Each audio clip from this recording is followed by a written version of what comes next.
Sir. Welcome back. So, there's an echo all now.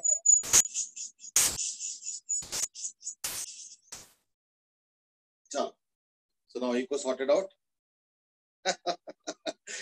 Jay has become very patient now. अभी actually पता क्या है ना, अभी हम लोग के सबके जो मेन फोकस ऑफ अटेंशन है ना, वो 12th है ही नहीं. अभी जो मेन फोकस ऑफ अटेंशन है वो 11th है, क्योंकि उनका जो है ना हाफ ईयरली एग्जाम्स अभी स्टार्ट करना है. अभी उसमें भी सारे किड्स हाँ 25th से टेस्ट 11th के. एक तो वो है कि वो डेट भी अभी फिक्स नहीं हो पा रहा है, ऊपर से क्या है ना कि कंसेंट आया करीब करीब 25% स्टूडेंट्स. तो पहले प्लान ये था कि सारा 100% ऑफलाइन टेस्ट होगा, बट बहुत सारे पेरेंट्स ने कंसेंट नहीं दिया, और ऊपर से जिन्होंने कंसेंट दिया उन्होंने कंस्ट्रेंट के साथ कंसेंट दिया. कैसे? तो उनका पिक एंड ड्रॉप कैसे होगा? हम ड्रॉप कर देंगे, लेकिन उनको पिक करने कौन जाएगा? Because obviously I understand their problems also, कि कई लोग जॉब में है, तो like how do they come in between from the office. अच्छा, सबका ऑफिस नियर बाई भी नहीं है, कोई पता चला गुड़गांव में काम कर रहे हैं, तो उनके लिए भी फिजिबल नहीं है. तो lots of things are there. तो इन सब कारणों से क्या है कि चीजें थोड़ा सा होल्ड पे आ गया. नंबर 1. नंबर 2 इज दैट अभी एक चीज और भी प्लान हो रहा है कि अलग अलग दिन में एग्जाम्स होगा, कि मतलब पता चला सुपर 30 AB का अलग दिन, मास्टर एबिलिटी और जो वो है उसका अलग दिन होगा, फिर मेडिकल वालों का भी अलग अलग दिन. तो यानी बहुत सारे पेपर्स बनाने पड़ेंगे. ये सारा अभी 11th का ही अभी थोड़ा सा सारा क्योटिक चल रहा है. So let's see what happens, क्योंकि अभी तो सब अनडिसाइडेड हो गया. एंड दैट इज क्या आपको 11th वाले बच्चे को पढ़ाते हुए अजीब सा नहीं लगता है? आपने तो देखा ही नहीं कभी भी. एक्चुअली ऐसे भी नहीं है कि कभी भी नहीं देखा है. हमने एक्चुअली ना शुरू में एक दो बार वीडियो ऑन करके भी क्लास लिए हैं. Not that there was some intention, I mean video on करके उस टाइप पे क्लास नहीं लिया एकेडमी. एक तो इंट्रोडक्शन ही वाले का क्लास का लिया था वीडियो ऑन करके, और समर हॉलीडेज के पहले भी एक क्लास ऐसी बाय बाय करने के पहले भी लिया था. तो मोर लेस 40-50% को तो हम बाय फेस पहचान जाए कि हाँ ये हमारे स्टूडेंट है. एंड मे बी 20-30% का तो नाम भी याद हो गया अब, मतलब बाय फेस. वैसे तो ओवरऑल तो नाम मालूम ही है, क्योंकि अटेंडेंस हो रहा है every day. But yes, you have pointed something interesting, and that is कि थोड़ा अजीब सा तो लगता ही होगा. दैट्स राइट, थोड़ा अजीब सा तो लगता है कभी कभी. है ना?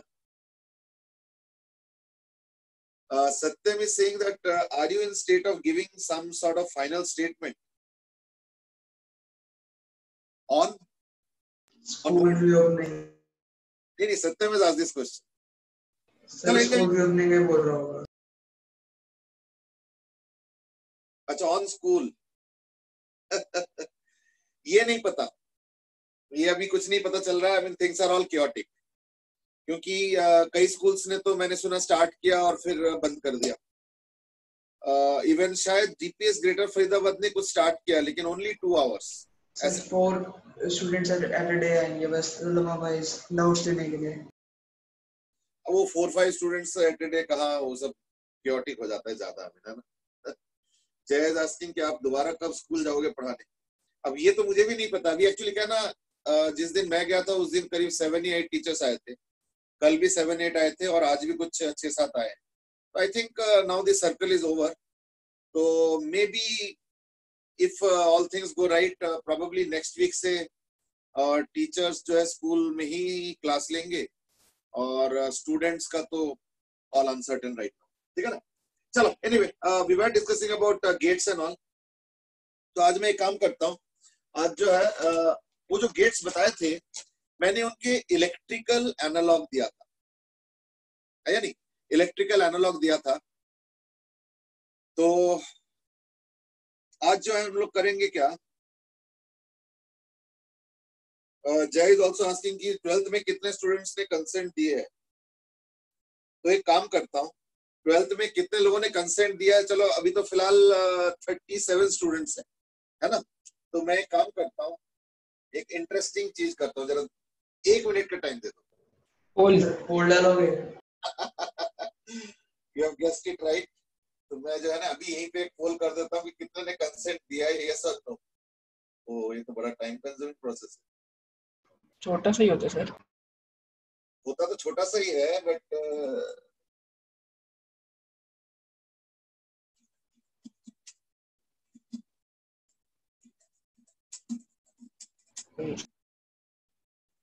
एक सेकंड सो नहीं वाला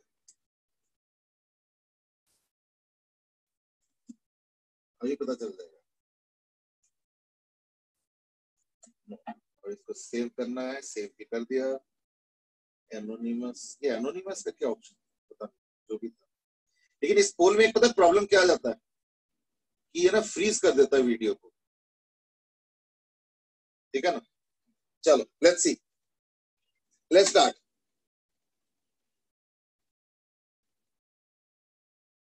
नहीं नहीं नहीं, तुम लोगों का नहीं देना, जो ऑलरेडी कंसेंट फॉर्म जमा कर चुके हो उसका है, ये ध्यान रखना। तुम्हारे अपने पर्सनल कंसेंट यस और नो नहीं पूछा जा रहा। जिन्होंने ऑलरेडी कंसेंट भर चुके हैं उन्होंने यस और नो में क्या भरा है, so that is what the status is. Okay, it's turning out to be pretty one sided. हाँ देखो, अभी पोल के टाइम यही प्रॉब्लम हो जाता है, पोल के टाइम ना वीडियो फ्रीज हो जाता है। I don't know what is the option. अब मुझे नहीं पता कि ये कोई ऑप्शन भी है कि पोल भी चले और ये भी चले, आई डोंट नो, ऐसे कुछ अगर है तो। बट पोल के नहीं टाइम ऑप्शन ऐसा कोई, हाँ ऐसा कोई ऑप्शन नहीं है। अच्छा, मतलब पोल के टाइम में फ्रीज होना ही होना है, यस सर। फिर तो बेकार है। ये तो बड़ा अजीब सा हो जाता है, सब फ्रीज हो जाता है। चलो anyway, I think more or less got the answer. वैसे तो अभी भी सब लोगों ने आंसर नहीं दिया, एक दो जगह अभी भी रह गए।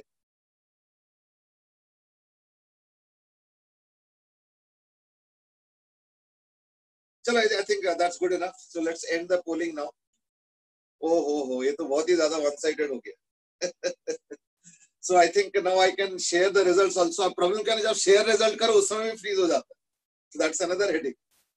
तो चलो एनीवे, एटलीस्ट रिजल्ट तो पता चल जाए और यू ऑल। हमें तो ये देख लो, दैट्स द रिजल्ट, यानी 82% ने, ये तो 24 उससे ज्यादा हो गया। 100% से ज्यादा कैसे आ गया? वाओ, इनके पोलिंग के सॉफ्टवेयर ही गड़बड़ गड़बड़ है। चलो एनीवे, अब क्या कर सकते हो, ठीक है ना। But anyway the numbers will tell the story, and that is 27 and 8. So 27 have not given consent and 8 have given consent. So I think that tells the story, and that is around what 22% ने yes किया है और बाकी 78% के around no किया. So that's the story. So I think so you can understand that even amongst you also not many have given the consent. तो 11th वालों में लेकिन शायद consent का status थोड़ा सा better है. This is what I know. But उसमें भी कमी है, वही 25% होगा मैक्सिमम, और उससे ज्यादा तो होगा नहीं। सर फेयरवेल का चांस है। सब लोग के नजर फेयरवेल पे है। देखो एज ऑफ नाउ अभी अगर लास्ट 4 दिन देखोगे, बड़ा इंटरेस्टिंग डेवलपमेंट है, and that is number of recoveries is exceeding the number of infections, new infections. क्षेत्र ने वो पूछे, दैट इज कई सारे टेस्ट तो रिकॉर्ड ही नहीं होते। यस सर, मेरे ब्रदर ने टेस्ट नहीं कराया अपना, उसका अभी कोरोना है उसको। नहीं, मैं समझ नहीं पा रहा हूँ, मतलब रिकॉर्ड नहीं होता, मतलब हमारे पास तो रिकॉर्ड है सर, लोग नहीं कराते अपने टेस्ट। अच्छा, वो कोरोना टेस्ट की बात कर रहे हो? अच्छा, मुझे लगा हमारे सीपीटी और ये सब चीजों की बात कर रहे हो। अच्छा, हाँ ये सब प्रॉब्लम आ सकता है, आई डोंट नो, तो like that could be a problem, है ना। चलो anyway, I think now let's come back to our main focus of discussion. मैंने कल बताया था लॉजिक गेट्स के बारे में कि लाइक ऐसे ऐसे गेट्स होता है। तो आज हम लोग एक काम करते हैं उनके अच्छा हाँ, जो मैंने समझाया था वो था यूजिंग इलेक्ट्रिकल एनालॉग।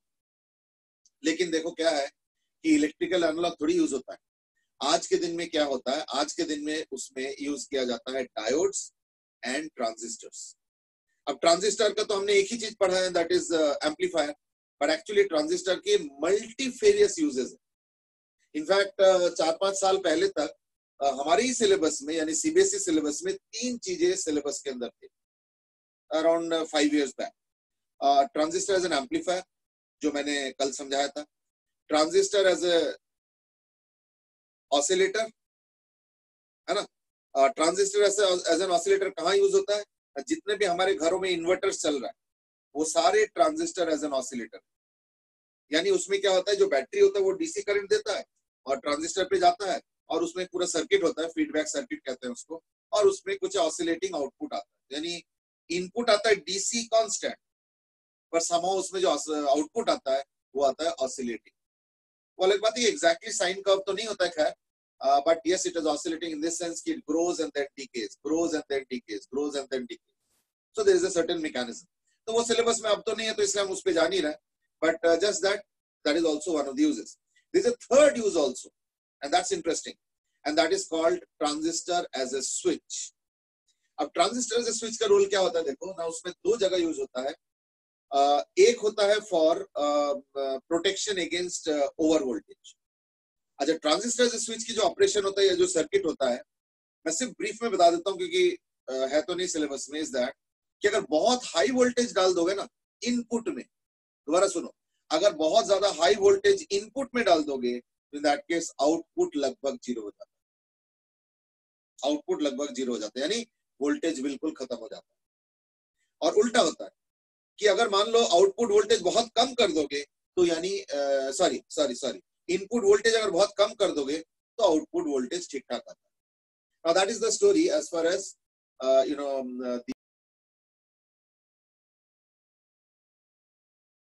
सर आप म्यूट हो गए। सर आप म्यूट हैं।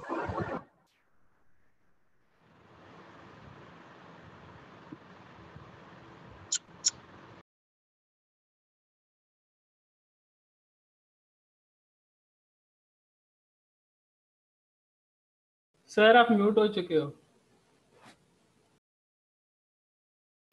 सर आप म्यूट हो गए हो। वो कॉल आ रहा होगा, आज ना मैं वो करना भूल गया, क्या बोलते हैं, एयरप्लेन मोड। स्विच जो है यूज करते हैं हम लोग नॉट गेट। कैसे ना, नॉट गेट में भी तो यही होता है कि इनपुट देते हैं तो आउटपुट जीरो, इनपुट नहीं देते तो आउटपुट आता है 1 आता है, तो वो चीज हो गया नॉट गेट। अब क्योंकि सिलेबस में नहीं है तो इसलिए मैं बहुत ज्यादा डिटेल में नहीं जा रहा हूँ, जस्ट ऊपर से बता दूं। और व्हाट अबाउट लेट्स से और गेट या एंड गेट, है ना? तो एंड और गेट बनाया जाता है by using diodes.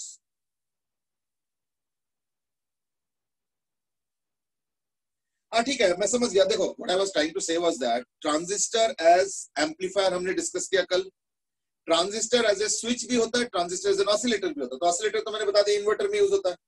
Transistor as a switch के लिए क्या होता है ना, उसमें एक फैसिलिटी होता है, एक पर्टिकुलर सर्किट बनाना पड़ता है जिसमें अगर इनपुट हाई वोल्टेज होता है तो आउटपुट जीरो वोल्टेज हो जाता है या जीरो के आसपास आता है। तो यही तो नॉट गेट में होता है। तो therefore transistor as a switch is used for not gate. Plus क्या होता है, instead of using a fuse in a circuit, fuse के साथ नुकसान क्या होता है? फ्यूज में नुकसान ये होता है कि जैसे ही ओवर वोल्टेज होता है तो फ्यूज उड़ जाता है, और उसके बाद जब वोल्टेज ठीक भी हो जाता है ना तो सर्किट दोबारा नहीं बनता है। क्यों? फ्यूज तो उड़ चुका है। तो हमें क्या करना पड़ता है, उस फ्यूज को निकालना पड़ता है, फ्यूज का सेटअप को, फिर उसका जो फ्यूज वायर होता है उसको जोड़ना पड़ता है, नया फ्यूज वायर फिर लगाना पड़ता है, तब जाके सर्किट दोबारा ऑन होता है। तो इन बीच में क्या होता है ना, सर्किट पूरे घर देखना अंधेरा हो जाएगा क्योंकि करंट तो है ही नहीं। तो लेकिन ट्रांजिस्टर से स्विच अगर यूज करते हो तो फायदा क्या होता है कि जैसे ओवर वोल्टेज आता है ना तो वो क्या करता है, आउटपुट वोल्टेज को जीरो के आसपास कर देता है, तो घर का सब कुछ ऑलमोस्ट बंद हो जाएगा। भाई जीरो वोल्टेज में कुछ चलेगा नहीं, एक्चुअली जीरो तो नहीं होता, लगभग जीरो होता है, तो बात तो एक ही होता है, यानी सब बंद हो जाए। लेकिन बाहर का जो इनपुट वोल्टेज आ रहा है वो गड़बड़ हमेशा थोड़ी हो जाता है, वो तो कभी कभार by chance, by mistake spike voltage आ जाता है। तो उस समय क्या होगा ना, ये आउटपुट को जीरो कर देता है तो सारा घर अंधेरा हो जाएगा, टीवी फ्रिज वगैरह सब बंद हो जाएगा।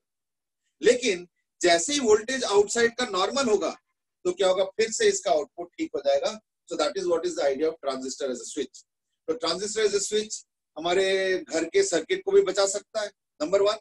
Number 2 is that not gate की तरह यूज होता है, ठीक है? तो that is about not gate. आज हम लोग बात करेंगे और गेट और एंड गेट यूजिंग सेमीकंडक्टर्स। तो इस टाइप के जो सर्किट होता है उसको हम लोग बोलते हैं as realization circuit. Realization circuit. तो रियलाइजेशन सर्किट क्या होता है? इट इज द सेमीकंडक्टर या डायोड या transistor based circuit by which by using which we create the gates. तो एक गेट का तो मैंने सिर्फ डिस्क्रिप्शन दिया, ज्यादा डिटेल तो नहीं बता पाया क्योंकि वो सिलेबस का पार्ट नहीं है, बट एक जो है that is OR gate AND gate can be done. कैसे करा जाता है वो देखो. एक डायोड लगा दो ऐसे, you get a signal A, you get B. दूसरा डायोड ऐसे लगा दो,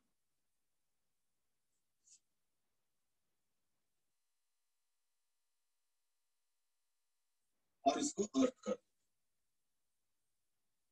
ठीक है, ये होता है वी आउटपुट.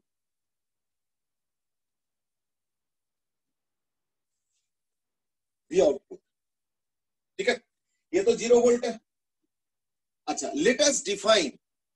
ये जो मैं डिफाइन कर रहा हूं ये कोई जरूरी नहीं है, बट जनरली एक 5 वोल्ट का एक स्टैंडर्ड वैल्यू लिया जाता है जो कि कंपलसरी नहीं है. 2 वोल्ट भी हो सकता है और 12 वोल्ट भी हो सकता है, 11 वोल्ट भी हो सकता है, 4.5 वोल्ट भी हो सकता है, कुछ भी हो सकता है. But let's take a standard 5 volt as 1 and 0 volt as 0. यानी 0 स्टेट का मतलब हो गया 0 वोल्ट एंड 1 स्टेट का मतलब हो गया 5 वोल्ट. ठीक है ना, तो 0 स्टेट हो गया 0 वोल्ट और 1 स्टेट हो गया suppose 5 volt. This suppose given 1 state हो गया 5 वोल्ट. तो 0 और 1 के यही स्टेट होता है इलेक्ट्रॉनिक्स में, तो बताइए. अब मैं एक काम करता हूं, जरा सोचो, ये डायोड इस डायरेक्शन में फॉरवर्ड बायस है, यानी सपोज मैंने क्या किया, यहां पे दिया 5 वोल्ट और यहां पे दिया 0 सपोज. तो क्या होगा ना, 0 वोल्ट है, ये भी 0 वोल्ट है, so no current in this. यानी इस लाइन में तो कोई करंट होगा नहीं, पर इस लाइन में तो करंट हो सकता है क्योंकि 5 वोल्ट है और ये 0 वोल्ट है, तो यानी यहां से करंट जा सकता है या नहीं. तो 5 वोल्ट की वजह से यहाँ पे करंट जाएगा. ये 0 वोल्ट है तो इसका जो भी IR होगा वो अराउंड 5 वोल्ट होगा. तो क्या होगा ना, यहाँ पे 5 वोल्ट हो जाएगा और ये 0 वोल्ट होगा और इससे करंट यहां से जाएगा.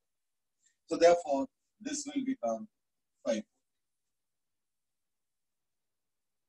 ठीक है, यानी आउटपुट क्या हो गया 5 वोल्ट, यानी आउटपुट क्या हो गया 1. Now you might say exactly 5 volt क्या होगा, कैसे होगा, इसमें भी तो कुछ रेजिस्टेंस होगा. द आंसर इज बिल्कुल सही बात बोला है. इसलिए हम लोग पता है क्या करते हैं, इसका रेजिस्टेंस काफी हाई लेते हैं. मान लो इसका रेजिस्टेंस सपोज है 100 ओम, सपोज इसका 100 ओम है, तो हम लोग यहाँ पे पता क्या लेंगे, सपोज 8000 ओम. अगर 8000 ओम लोगे तो in that case major part of the potential drop will be what happening here only. तो हो सकता है कि 5 वोल्ट ना हो, मे बी 4.96 वोल्ट हो, 4.97 वोल्ट हो, 4.88 वोल्ट हो, अप्रोक्सीमेटली 5 वोल्ट तो हो गया ना. सो दैट इज 1 स्टेट. यानी यहाँ पे आउटपुट ऑफ वोल्टेज कितना हो गया ना, 5 वोल्ट, या कह सकते हो 5 वोल्ट के आसपास. मैं समझ रहा हूं. अगर तुम ऐसे करोगे कि यहाँ पे भी 100 ओम और यहाँ पे भी 100 ओम, तब तो यहाँ पे 2.5 वोल्ट हो जाएगा क्योंकि करंट की वजह से इसके पास भी पोटेंशियल डिफरेंस होगा. तो there one condition is that this are, ठीक है ना, एक कंडीशन और है, R should be much greater than the resistance of the diode. बस ये कंडीशन फुलफिल होना चाहिए. उससे क्या होगा, ये 5 वोल्ट और ये 0 वोल्ट, तो इसका जो मेजर पोटेंशियल ड्रॉप है वो यहीं पे होगा, है या नहीं, क्योंकि इसका रेजिस्टेंस ज्यादा है. फाइन. तो therefore this will be approximately 5 volt. तो यानी आउटपुट 1. तो यानी जब A का 5 वोल्ट हो रहा है तो यहाँ पे 5 वोल्ट आ गया. आई थिंक नाउ इट्स ओके. अब एक काम करो, उल्टा कर लो, इसको 0 वोल्ट कर दो और इसको 5 वोल्ट कर दो, तो सेम कहानी, क्योंकि यही डायोड यूज हो रहा है इस केस में, है ना, यही डायोड यूज हो रहा है. तो यानी क्या होगा, इसमें फिर से 5 वोल्ट ही आएगा. अब एक काम करो, दोनों को 5 वोल्ट कर दो, तो now this is almost acting like cells in parallel, hardly any different. तो ये भी क्या होगा, अभी भी फिर से 5 वोल्ट ही होगा अप्रोक्सीमेटली. थोड़ा सा ज्यादा शायद होगा क्योंकि अब तो दोनों पैरेलल आ गया, तो हल्का सा इसका रेजिस्टेंस कम होगा. बट देन वही बात है कि अगर ये 100 ओम है और अगर मान लो यहाँ पे 8000 ओम है, तो यहाँ पे अगर 50 भी हो जाए, 100 की जगह 50 हो गया ना, तो पैरेलल में 100 तो 50 हो गया, हार्डली मैटर्स. यानी अगर मान लो पिछली बार अगर मान लो ऐसे था, पिछले बार अगर ऐसे था कि ये 5 वोल्ट या 4.98 था, तो मे बी इस बार हो जाएगा 4.9799 ऐसे कुछ होगा. But it will still remain approximately 5 volt. यानी क्या हो रहा है, अगर ये अकेला 5 0 हो तो भी 5, 0 5 है तो भी 5, 5 है तो भी 5। और अगर मैं इसको अब 0 वोल्ट करता हूं, 0 वोल्ट, अब क्या होगा? करंट ही नहीं जाएगा। क्यों? क्योंकि यहाँ पे 0 वोल्ट, यहाँ पे 0 volt, so no current. No current का मतलब क्या होगा? इसका पोटेंशियल ड्रॉप हो गया 0। क्यों? भाई करंट ही नहीं ऑलमोस्ट, यानी क्या होगा? ये आप हो जाएगा 0। So therefore the output voltage will now finally become 0. अब वो जो 5 वोल्ट मैं बोल रहा हूं, ये 5 वोल्ट कोई कंपलसरी नहीं है। तुम बोले नहीं मैं तो 7 वोल्ट यूज कर रहा हूं, तो ठीक है, that means you are defining one state as 7 volt. Okay, no problem. तो यहाँ पे फिर 7 7 0 7 7 0 0 0 करो, तो आउटपुट वोल्टेज क्या होगा? 7 आएगा, कभी कभी 0 आएगा। तो 7 को वन स्टेट बोलेंगे, 0 वोल्ट को 0 स्टेट। तो I think now the summary is that कि वही हो रहा है कि जब A 1 है, B 1 है ना, B में से कोई सा भी 1 है, तो 1 0 0 1 1 1 0 0, तो क्या आएगा ना, सब में 1 आएगा except for the last one.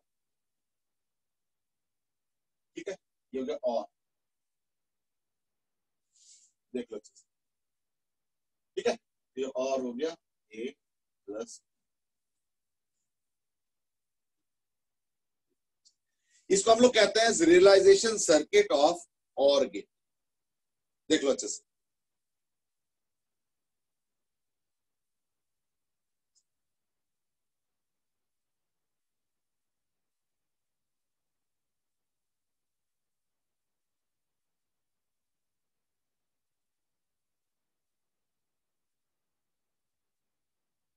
ठीक है ना?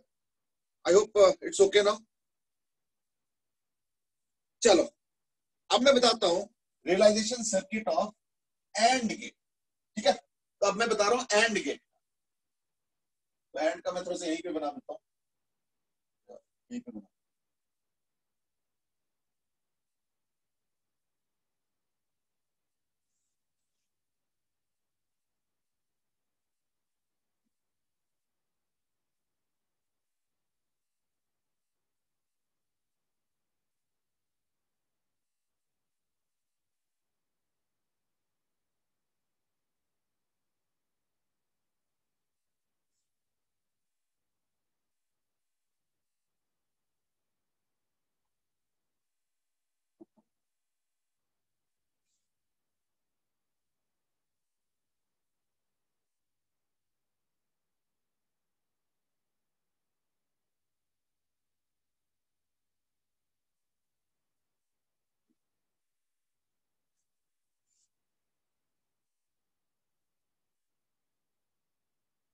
ठीक, ये वोल्ट हम जानबूझ के यूज करके 5 वोल्ट। देखो again I will say the same thing, 5 volt is not compulsory.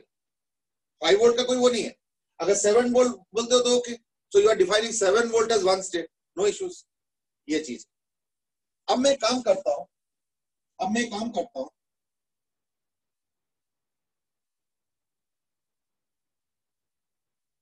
देखो अगर सपोज मैं यहां पे 5 वोल्ट रखता हूं और अगर यहां पे मैं 0 वोल्ट रखता हूं, तो क्या हो जाएगा? देखो ना, ये 5 वोल्ट है तो यानी यहां से करंट जाएगा, इधर से जाएगा, है ना?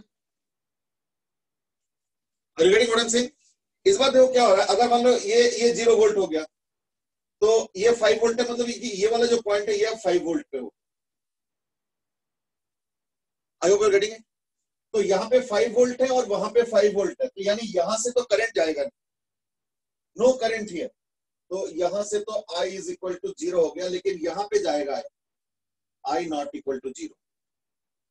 I hope you are getting it. तो इसलिए क्या होगा ना, ये देखो यहाँ पे ऐसे हो गया।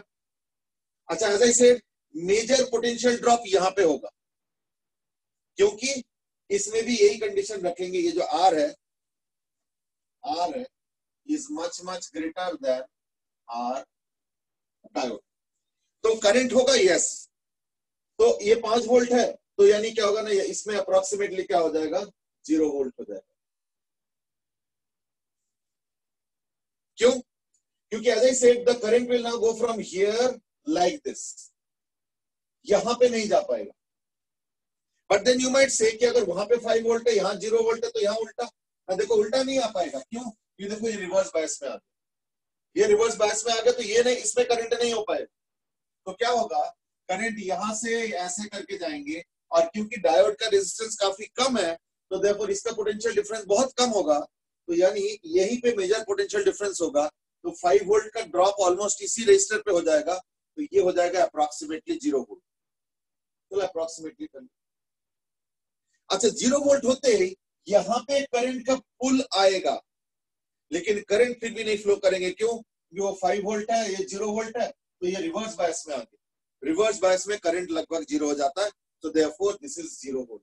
यानी अगर इसमें 5 वोल्ट करो, इसको 0 वोल्ट करो, तो इसमें क्या आ रहा है ना, 0 वोल्ट आ रहा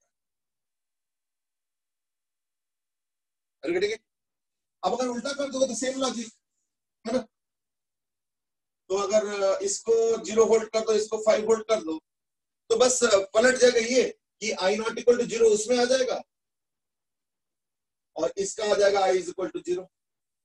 तो बात तो बराबर ही है, यहाँ पे तो अभी भी 0 वोल्ट ही आ रहा है इस पॉइंट पे, तो यानी 5 0 पे 0, 0 5 पे भी 0 आ गया। और अगर 0 0 करोगे तो 0 0 करोगे तो क्या होगा, है ना, तो अगर 0 0 करोगे, 0 0 अगर करोगे तो इन दैट केस क्या हो रहा है, देखो ये जो है 5 वोल्ट हो गया, इस पे करंट जाएगा, है ना, और मेजर ड्रॉप तो इसी में ही हो जाएगा, तो यानी यहाँ पे कितना आ गया, 0 वोल्ट, क्योंकि करंट जाएगा। अगर 0 0 करते हो तो करंट जाएगा, और इस बात क्या होगा ना, ये भी नॉट इक्वल टू 0 होगा और ये भी नॉट इक्वल टू 0 होगा, लेकिन वही बात है कि मेजर ड्रॉप इसी में होगा, तो जिसकी वजह से क्या होगा, अभी भी 0 आएगा। यानी 0 5 पे 0, 5 0 पे 0 और 0 0 पे भी 0 यहाँ पे। अब last and the most important, कि अगर दोनों में 5 वोल्ट होगा तो क्या होगा, तो अगर मान लो दोनों में 5 5 वोल्ट कर दोगे, इन दैट केस देखो क्या हो गया ना, ये 5 वोल्ट है, ये 0 वोल्ट है, ये 5 वोल्ट का बैटरी, तो ये 5 वोल्ट हो गया, और यहाँ पे भी दोनों 0.5 वोल्ट है, यानी इस बार throughout the circuit current 0 है, यानी इस बार इसके थ्रू भी करंट अप्रोक्सीमेटली 0 है। Why approximately I is equal to 0 है, क्योंकि यहाँ पे 5 वोल्ट और यहाँ पे 5 वोल्ट है, तो कोई पोटेंशियल डिफरेंस ही नहीं रहा, यानी करंट 0। इसका मतलब क्या हुआ कि अगर ये 0 वोल्ट होता है, ये 5 वोल्ट होता है, तो यहाँ पे भी 5 volt 5 volt 5 volt 5 volt 5 volt 5 volt 5 volt 5 volt, यानी अब आउटपुट वोल्टेज जो आएगा वो यहाँ पे आएगा 5 वोल्ट। देख लो, यानी 5 वोल्ट कब आया, जब दोनों में 5 वोल्ट के इनपुट दिया, तब जाके आउटपुट वोल्टेज आ गया 5। तो that is what is and, क्यों, अब दोनों में 5 आ गया तो आउटपुट 5 आ रहा है, यानी वन स्टेट आ गया, तो therefore the truth table will be, AND वाले का एंड का होता है A dot B, this AND. I think we have already done it, तो इसलिए ऐसे कुछ बनाने की जरूरत तो है नहीं, बट चलो जस्ट फॉर्मेलिटी कर देता हूं मैं। 1 0 0 1 1 1 0। ठीक है, तो ये 1 हो गया, बाकी सब 0। This is what is called as the realization circuit for different gates. ठीक है, अच्छा अब इसके बाद अगर तुम बोला नॉर का क्या होगा, एंड का, नैंड का क्या होगा ना, तो उसमें क्या करेंगे, पहले बनाएंगे ये वाला सर्किट, और इसका जो आउटपुट है वो हम डाल देंगे नॉट गेट, और नॉट गेट मतलब क्या होता है, ट्रांजिस्टर इज अ स्विच, मैंने बता दिया था, तो इसका आउटपुट फिर उसमें इनपुट डाल देंगे, तो ओवरऑल मिला के क्या हो जाएगा, नॉर गेट हो जाएगा या तो नैंड गेट हो जाएगा। That's what is done in actual practice.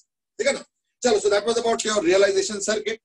अब मैं एक काम करता हूँ, मैं इसके ऊपर एक छोटा सा सवाल पूछूंगा जो कल हमने पूछा था। इसमें दो ही टाइप के क्वेश्चन आता है मोस्टली।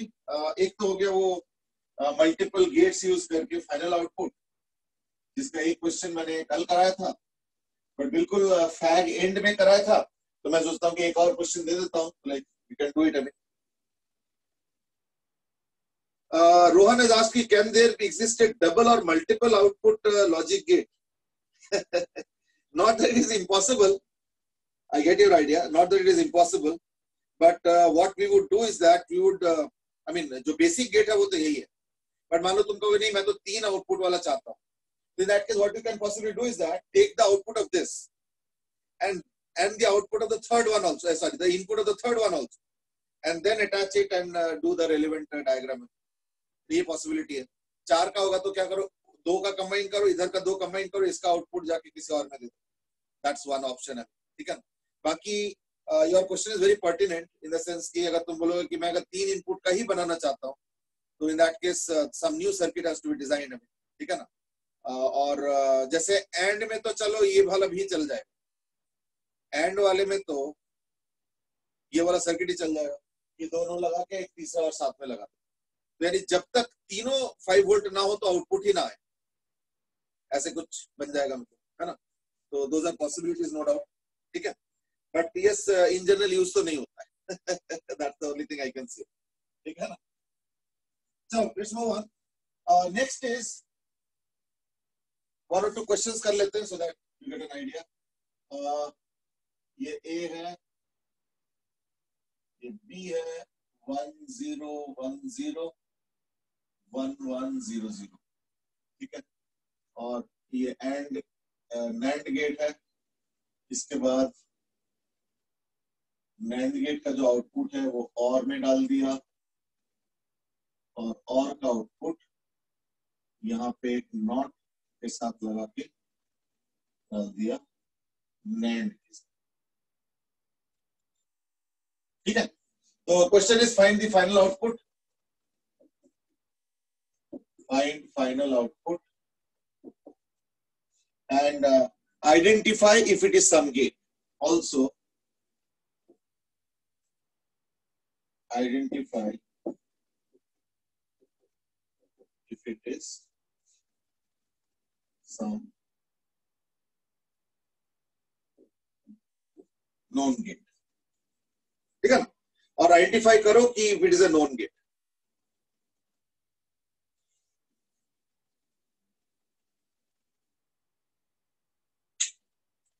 सत्यम, मैंने कुछ ज्यादा नहीं बोला था. मैंने एक्चुअली ना, रोहन ने पूछा था कि आपने तो 2 इनपुट का बनाया, अगर मेरे पास 3 इनपुट है तो ना. देखो 3 इनपुट के लिए फिर एक लॉजिक सिस्टम डिफाइन करना पड़ेगा कि वो एंड तो नहीं हो रहा ना, एंड तो 2 के लिए डिफाइंड है.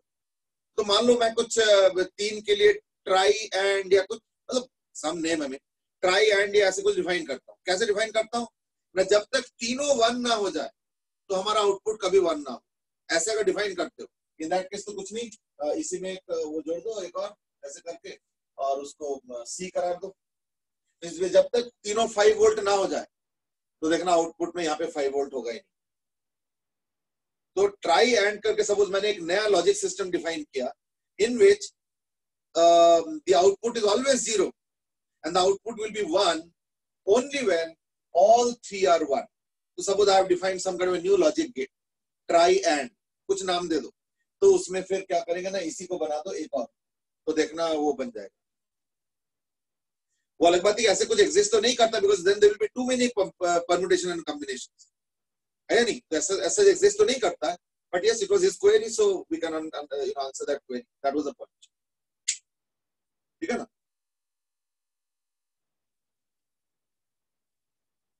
चलो, so like get the final output of this and also see if it is pertaining to some given gate. Check that also.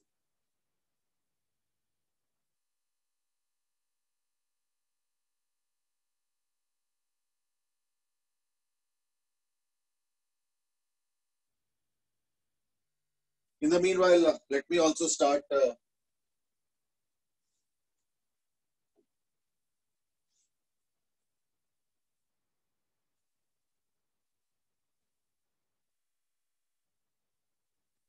अगर मैं स्टेप बाय स्टेप करता हूं तो क्योंकि इसी से आउटपुट खींच के लेगा तो 1010 means this will also be 1010.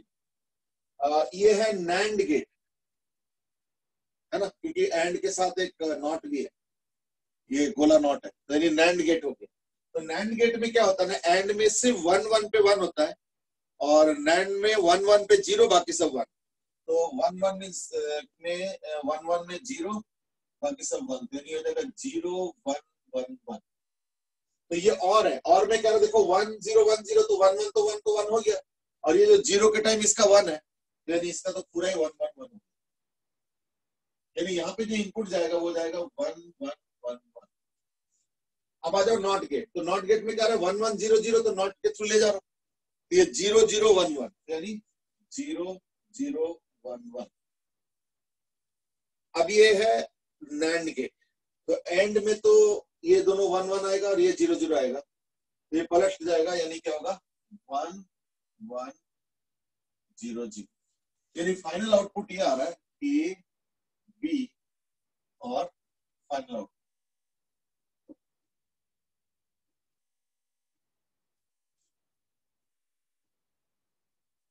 Output हो गया 1 0 1 0 1 1 0 0, ठीक है, और ये हो जाएगा 1 1 0 1 1 0 0। So it is not any specified gate, जो हम लोगों का नोन गेट्स है उसके अंदर तो नहीं है, बट यस इट्स आउटपुट है 1 1 0 0, कोई नोन गेट के अंदर तो नहीं है ना, ये ना एंड है, ना एंड है, ना नॉर है, ना और है, ना कुछ है, ना जोर है, ना कुछ, ठीक है। तो देखो ये 1 1 0 0, that's the final output.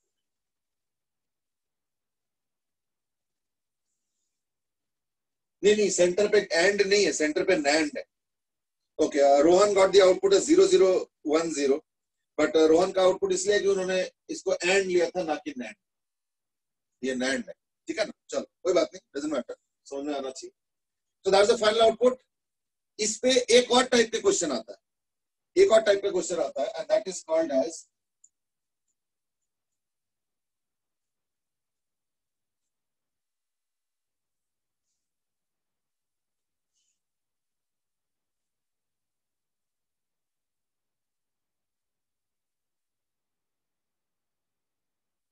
As graphical output. अभी ग्राफिकल में क्या होता है कि कई बार पता है कैसे होता है कि जैसे मान लो अब मैंने बना दिया सिग्नल इस तरीके से, ये ए है, ये बी है, और फिर अलग अलग है ना, A plus B, A dot B, है ना, या A bar dot B. Now what is this, इसका मतलब ए को पहले नॉट गेट के थ्रू पास किया। अरे चलो मैं इसका बना देता हूं, ये हो गया बेसिकली दिस,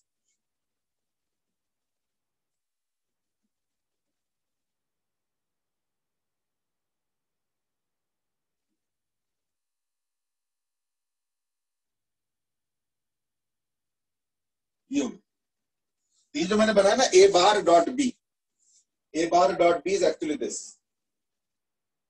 ऐसे ही बन सकता है, मतलब it can be given any option हमें। तो इसमें क्या है कि इनपुट आउटपुट कर्व बनाना पड़ता है, कैसे वो देखो, तो उसके लिए मैं क्या करता हूँ, कुछ डायग्राम बनाना पड़ेगा थोड़ा ठीक से, ठीक है ना। तो मैं डायग्राम पहले बना देता हूँ।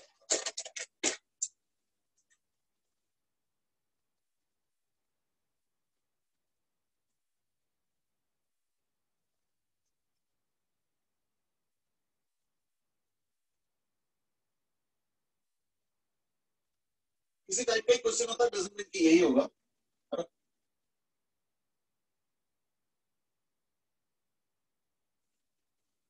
Okay, so this is the, अब देखो मैंने ना ग्रीन बनाया, लेकिन मेरे लैपटॉप में तो ये ब्लैक दिख रहा है तो क्या करोगे, तो ये हो गया ए, ये हो गया बी, तो ए हो गया ये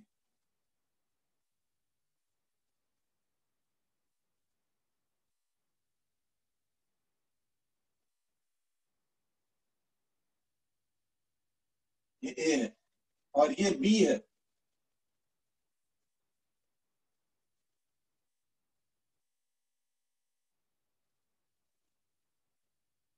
ठीक है। तो ये अपने आप बना लो, पहले ए और बी बना लो, और उसके बाद ये सारे बनाओ, A plus B, A dot B,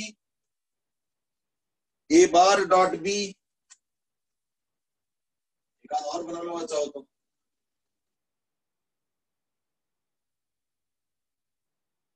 है ना। एक और बना लो, ए प्लस बी बार, ये सबके आउटपुट का डायग्राम बनाओ, ठीक है ना। अच्छा इसका तो लाइन ही नहीं बना, ठीक है, सबका आउटपुट का लाइन बनाओ। I am just coming in a minute.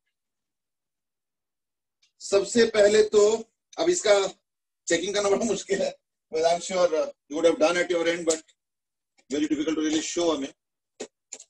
तो मैं इसका आउटपुट डायग्राम बनाता हूं। पहले तो ए प्लस बी, ये एंड, ये और में क्या होता है ना, कोई भी अगर एक 1 हो तो 1, तो इसमें क्या है, ये 1 है, 0 है, 1 1 0 0 1, ये हो गया 0 0 1 1 1 0 1। तो पहले वाले में 1, अगला वाला 0, फिर तो 1 1 1, ये 0, बस ये 0 है, बाकी सब 1 है, बाकी सब 1 है। एंड में 0 ज्यादा होता है, 1 कम होता है, तो इसलिए मैं काम करता हूं 1 वाले पहले कर लेता हूं। तो एंड में 1 तो यहाँ पे है, फिर इन दोनों में है, और बस इसमें आगे।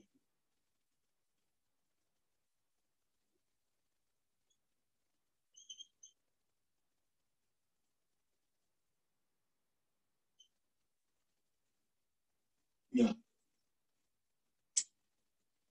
ठीक है ना। अब आ जाओ ए बार डॉट बी, यानी एंड है लेकिन ए को बाहर कर, तो ए को बाहर करके मतलब यही कि इसमें 0 और इसमें 1 होगा तो ही 1 होगा, है ना। ये बाहर कर रहा हूं ना, तो इसमें 0 होगा, इसमें 1 होगा तो 1 होगा, तो इसमें 0 और इसमें 1 तो एक ही जगह है, इसी में है, यानी इसका 1 आएगा, ठीक है, बाकी और कहीं नहीं।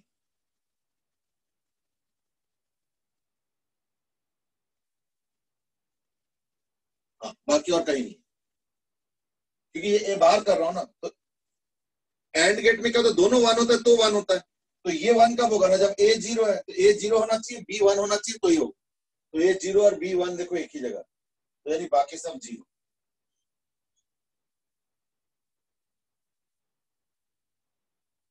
ठीक है, ए और बी बार, तो और गेट में क्या होता है ना, 0 वाला ढूंढ लेते हैं, वो कम होता है और वाले में। तो 0 कब होगा, जब ये 0 होगा और ये 0 होगा, तो ये 0 तब होगा जब ये 1 होगा, बी जब 1 होगा तो ये 0 होगा और ये 0, यानी ए का 0 बी का 1, वो ढूंढ लेते हैं, ए का 0 बी का 1, ये एक हो गया, ठीक है ना, उस समय ये 0 होगा, फाइन। ए का 0 बी का 1, तो ये आ गया, बस ये एक ही 0 है बस, है ना। सर यानी बाकी में क्या होगा, सब 1 होगा, इसका उल्टा होगा। मतलब देखो बेसिकली क्या है कि जहां पे एंड होता है तो वहां पे 1 वाला ढूंढ लो पहले, क्योंकि 1 कम ही होता है उसमें, और वाले में क्या है, 0 वाला ढूंढ लो पहले, क्योंकि 0 कम होता है उसमें और वाले में, तो उससे क्या होता है ना, बाकी फिर एनालाइज करने की जरूरत नहीं होता है, बाकियों को बस सीधा 1 या सीधा 0 कर दो, बेस्ड ऑन कि एंड गेट कर रहे हो या और कर रहे हो अकॉर्डिंग, है ना। So that's it. सर हाँ, सर ए डॉट बी में पहला वाला 1 क्यों होगा? ए डॉट बी में पहला वाला 1, हाँ पहला वाला तो 1 तो गलत है, 1 नहीं होगा, ए डॉट बी में पहला वाला 1 नहीं होगा, ये गलत गलत।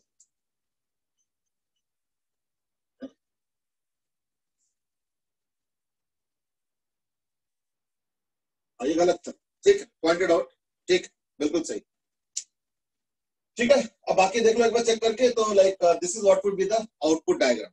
अच्छा ये देखना, मेंस में भी इस तरह एक क्वेश्चन आया हुआ है कि ऐसे आउटपुट दे दिया, ए बी दे दिया, आउटपुट दे दिया, और फिर 4 ऐसे दे दिए, ये इस तरीके से, मान लो ये आउटपुट दे दिया और पूछ लिया बताओ ये आउटपुट इनमें से कौन सा है। तो अभी तो चलो खैर हमने बनाया है तो इसलिए पता चल गया, बट नहीं दिया हो तो दैट केस क्या होता, फिर ढूंढना पड़ता कि कौन सा है ना, तो वो चीज है। तो देखो अकॉर्डिंगली तुमको जो है डिसाइड करना पड़ता है कि कौन सा गेट होगा। तो अगर गेट दिया हुआ है तो इन दैट केस आउटपुट, और अगर आउटपुट दिया हुआ है तो in that case selection of that logic system, ये क्वेश्चन आ सकता है।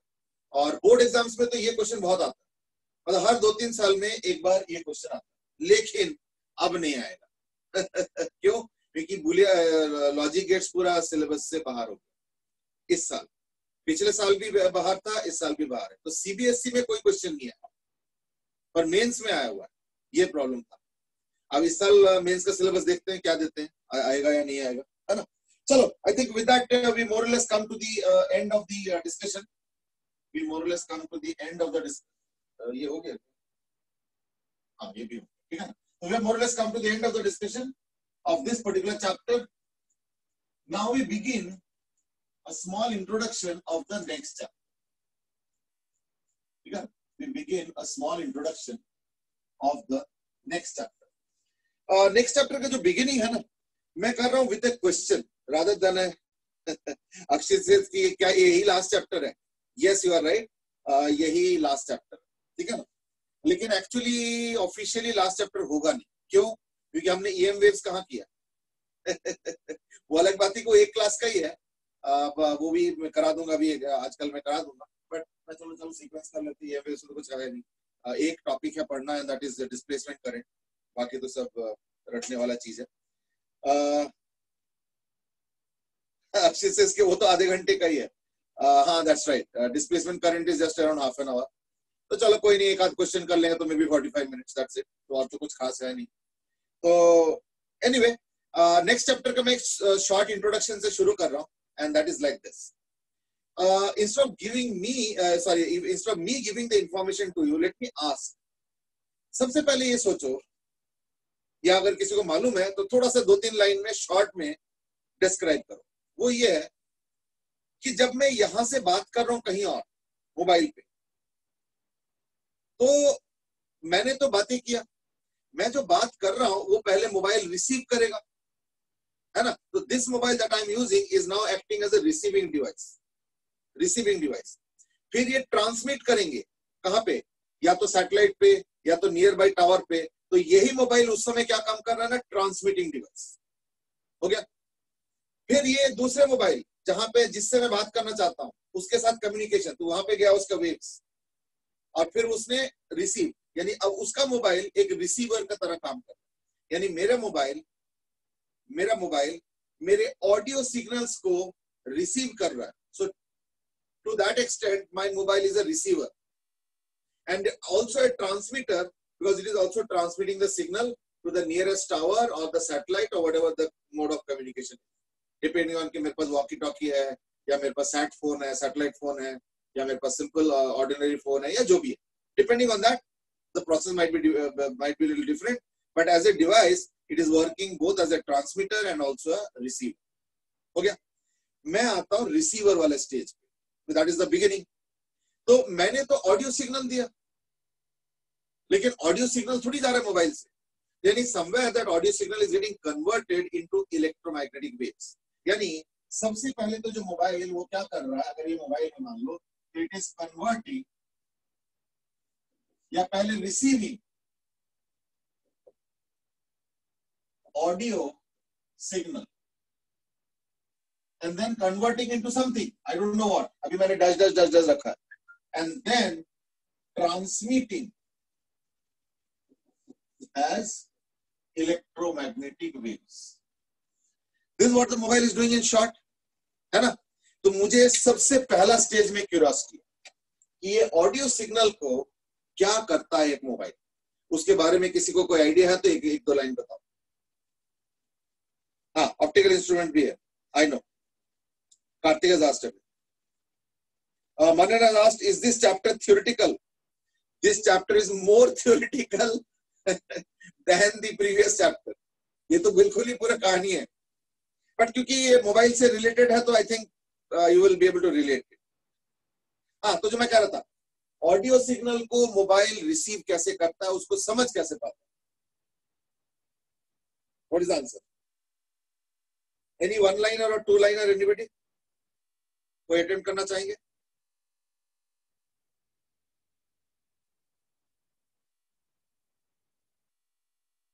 दिव्या में सेट की कोई स्पेसिफिक फ्रीक्वेंसी होती होगी. देखो फ्रीक्वेंसी ऑडियो सिग्नल क्या होगा ना, 20 हर्ट्ज से लेके 20,000 हर्ट्ज. खैर वो ऑडियो सिग्नल का फ्रीक्वेंसी है नहीं, वो है हमारे कान का रिसीविंग रेंज, कि हम अप्रोक्सीमेटली 20 हर्ट्ज से लेके 20,000 हर्ट्ज तक सुन पाते हैं अप्रोक्सीमेटली वो भी. लेकिन जो वॉइस से हम लोग बनाते हैं वो तो एक छोटा सा रेंज है, वो ना इधर 20 की तरफ है, नॉट 20,000 है. उतना रेंज हम लोग का है नहीं. Okay, Shivam has given that based on the frequency of the movement of the plate in the microphone. Plate क्या है? Plate नहीं है, but then at least we have used the right word, and that is microphone.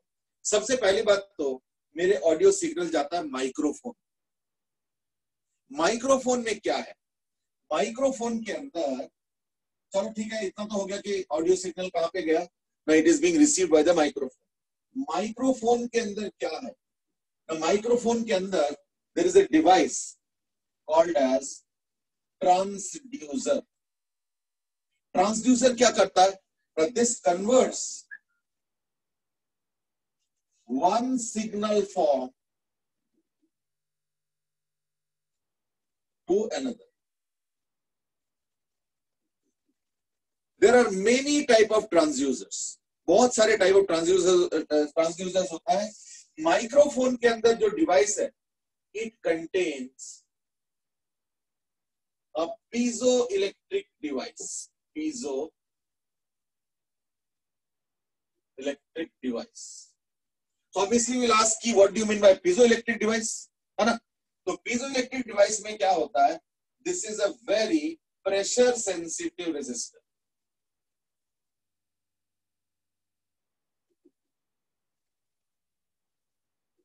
यानी पता क्या है, एक circuit में एक सेल जोड़ लो, रेजिस्टर लगा दो, गैल्वेनोमीटर लगा दो और एक पीजो इलेक्ट्रिक डिवाइस लगा दो। तो just to explain this piezo electric device, let me explain. Suppose ये सेल है, ये एक रेजिस्टर है, गैल्वेनोमीटर है, galvanometer is just to note कि क्या करंट चल रहा है, और यहाँ पे एक पीजो इलेक्ट्रिक डिवाइस है। तो this is that piezo electric device, ठीक है।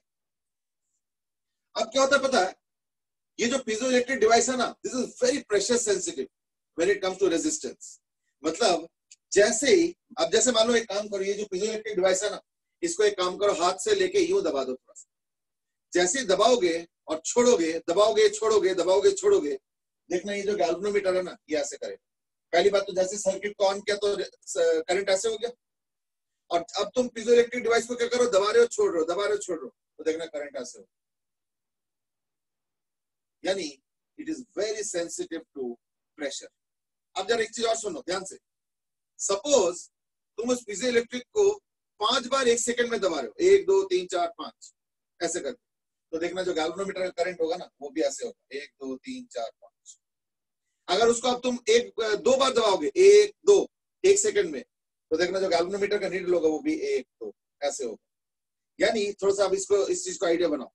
इसका मतलब क्या है कि तुम जिस फ्रीक्वेंसी में उसको प्रेशराइज करोगे, उसी फ्रीक्वेंसी में एक करंट वेरिएशन होगा, यानी एक वेरिएबल करंट प्रोड्यूस होता है। वेरिएबल करंट ही तो सिग्नल होता है, यही तो हमने पिछले चैप्टर में भी पढ़ा था, वो जो ट्रांजिस्टर में हम लोग वेरिएबल सिग्नल दे रहे थे, वेरिएबल सिग्नल यानी एक वेरिएबल करंट, तो वही तो होता है सिग्नल। और क्या होता है, यानी ऑडियो सिग्नल को अब मैं कैसे कन्वर्ट कर रहा हूँ इस सर्किट के थ्रू, जब मैं बातें कर रहा हूं तो जो साउंड होता है वो क्या होता है, प्रेशर वेव्स होता है। तो प्रेशर वेव मतलब होता है compression rarefaction, compression rarefaction, compression rarefaction. वो कंप्रेशन रेयरफैक्शन सारा यहाँ पे जाके लैंड कर, तो वो जो पीजो इलेक्ट्रिक मटेरियल है ना, उसके ऊपर compression rarefaction, compression rarefaction, compression rarefaction, वो इसके ऊपर काम करता है। देखो अगर तुम पीजो इलेक्ट्रिक डिवाइस नहीं रखोगे और सर्किट को ऑन करोगे, तो क्या होगा, गैल्वेनोमीटर ऐसे रीडिंग दिखाएगा और बैठा रहेगा जब तक सर्किट ऑन है। लेकिन जैसे अब तुम बातें शुरू करोगे, तो इस पीजो इलेक्ट्रिक डिवाइस का जो रेजिस्टेंस है वो up down up down up down up down कर रहा है। तो अगर रेजिस्टेंस अप डाउन होगा तो करंट में भी अप डाउन होगा। यानी देखना जितना फ्रीक्वेंसी से तुम बोल रहे हो, देखना गैल्वेनोमीटर भी उसी फ्रीक्वेंसी में ऐसे ऑसिलेशन दिखाएगा। खैर galvanometer is not the ideal device to measure such a current. क्यों? क्योंकि हम लोग ऑडियो को फ्रीक्वेंसी 200 300 500 हर्ट्ज होता है, तो एक गैल्वेनोमीटर को अगर 500 बार ऐसे ऐसे करके एक एक सेकंड में वाइब्रेट कराओगे तो वो खराब हो सकता है। तो I am not going to that part, I am only saying that the audio signal will now get converted into a variable current। यानी क्या हो गया, अब एक वेरिएबल करंट सिग्नल प्रोड्यूस, यानी बिना साउंड के ये करंट है, no sound, no audio signal, and with audio signal ये करंट है, विथ ऑडियो सिग्नल। अब तो हमारे पास बहुत तरीके हैं, वो उस दिन भी मैं समझा रहा था कि जो आउटपुट आता है, जो एम्पलीफायर का आउटपुट आया था, देखा था ना एम्पलीफायर का उस दिन आउटपुट मैंने कैसे बताया था कि ये आउटपुट होता है एम्पलीफायर, और उसमें से जो ये डीसी पार्ट है उसको हम लोग कैसे ब्लॉक करते हैं ना, इस आउटपुट को अब हम एक कैपेसिटी, प्योर कैपेसिटी सर्किट के थ्रू पास करते हैं। तो प्योर कैपेसिटिव सर्किट में क्या होता है, वो डीसी पार्ट को ब्लॉक कर देता है। तो after passing through pure capacitive circuit क्या होगा, ये डीसी पार्ट ब्लॉक होगा और उसके बाद फाइनल आउटपुट क्या आएगा, ऐसे आएगा,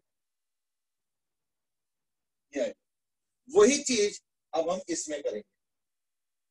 तो ये जो वेरिएबल करंट आया है सर्किट में, वेरिएबल करंट ये वाला, इसको पास कर दे कैपेसिटिव डीसी सर्किट के थ्रू, सॉरी कैपेसिटिव सर्किट के थ्रू, तो क्या उसका जो डीसी पार्ट है, ये वाला डीसी पार्ट वो ब्लॉक हो जाएगा और फाइनली आउटपुट ये है। तो after passing through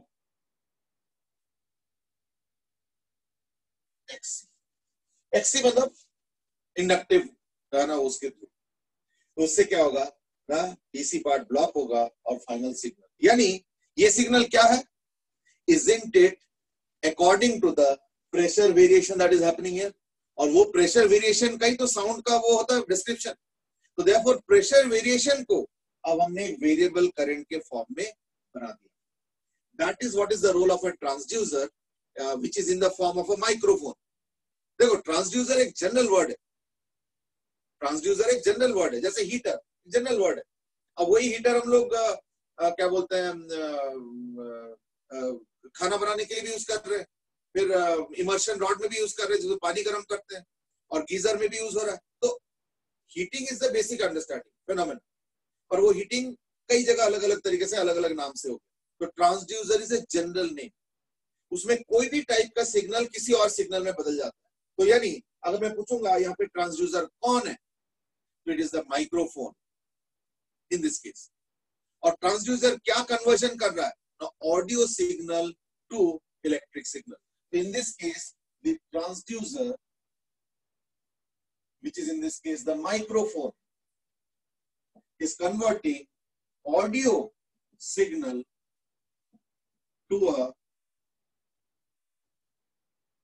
electric signal. बस that's it. लेकिन ये भी हम ट्रांसमिट थोड़ी कर पाएंगे।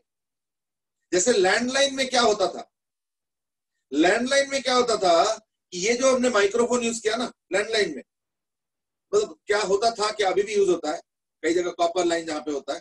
तो लैंडलाइन में पहले जमाने में कॉपर लाइन में क्या होता था, ये जो वेरिएबल करंट प्रोड्यूस हुआ इलेक्ट्रिक सिग्नल, यही सिग्नल अब दूसरे एंड में चला जाएगा। लेकिन आज के दिन में तो कॉपर वाला लाइन तो खैर बहुत कम हो गया, आज के दिन में तो सब मोबाइल और वो सब आ गया, ब्रॉडबैंड वगैरह। तो यानी अभी भी हमारा काम खत्म नहीं होगा। अब हमें इस इलेक्ट्रिकल सिग्नल को as a electromagnetic wave convert करना पड़ेगा। That is another transducer. वो ट्रांसड्यूसर अलग डिवाइस है, वो उसके अंदर एक डिजिटल डिवाइस है, मतलब मोबाइल के अंदर, जो कि इस इलेक्ट्रिकल सिग्नल को एक इलेक्ट्रोमैग्नेटिक वेव में कन्वर्ट करेंगे। सो दैट इज अनदर कन्वर्जन। यानी दो ट्रांसड्यूसर यूज हो रहा है मोबाइल में, एक ऑडियो सिग्नल को यूज करके का इनपुट लेके electrical signal, that is transducer number 1, और दूसरा ट्रांसड्यूसर क्या करता है, इस इलेक्ट्रिकल सिग्नल को इलेक्ट्रोमैग्नेटिक वेव में कन्वर्ट करेंगे और फिर उसको ट्रांसमिट करेंगे टुवर्ड्स द नियरेस्ट जो भी है, व्हाटएवर टावर और satellite wait, depending on what kind of device it is. ठीक है, so that's how it is. Shivam is talking about there is a thin metallic film in the mic. Well film का तो मुझे नहीं पता, but the basic device is a piezoelectric device, so maybe that film is probably the structure of that device, maybe, I don't know what you are exactly talking about the film में। तो मैंने ये बोला। सत्यम is asking, जो पहले छोटा phone आया था उसमें इसका मतलब पीजोइलेक्ट्रिक डिवाइस उतना अच्छा नहीं होता, जिससे शायद कभी आवाज वैसे नहीं आती थी, मतलब किसी इंसान की आवाज नॉट इंटेंसिव आता था। अब देखो ये सब तो ऐसा है ना, R&D की बात है ना, तो जितना समय जा रहा है तो उसी डिवाइस में और रिफाइनमेंट होता जा रहा है, better and better devices are coming up. तो पहले 20 साल पहले के जो माइक्रोफोन्स होते थे और आज के दिन में जो माइक्रोफोन्स है, तो they are obviously different in the sense कि आज के दिन में थोड़ा सा better quality microphones are available, तो इसलिए साउंड क्वालिटी जो आता है that is closer to human voice, है ना। तो ये सब चीजें तो है, वो तो देखो रिसर्च एंड डेवलपमेंट चलता रहता है और ये रातों रात तो कुछ नहीं होता। But I have just given a basic idea what exactly happens in a mobile when it comes to receiving the basic signal. ठीक है ना। तो ये मोबाइल के अंदर होता है। तो that is just the beginning actually, because see now that the signal has gone into the mobile somehow, अब इसके अंदर कई सारे प्रोसेसेस होगा।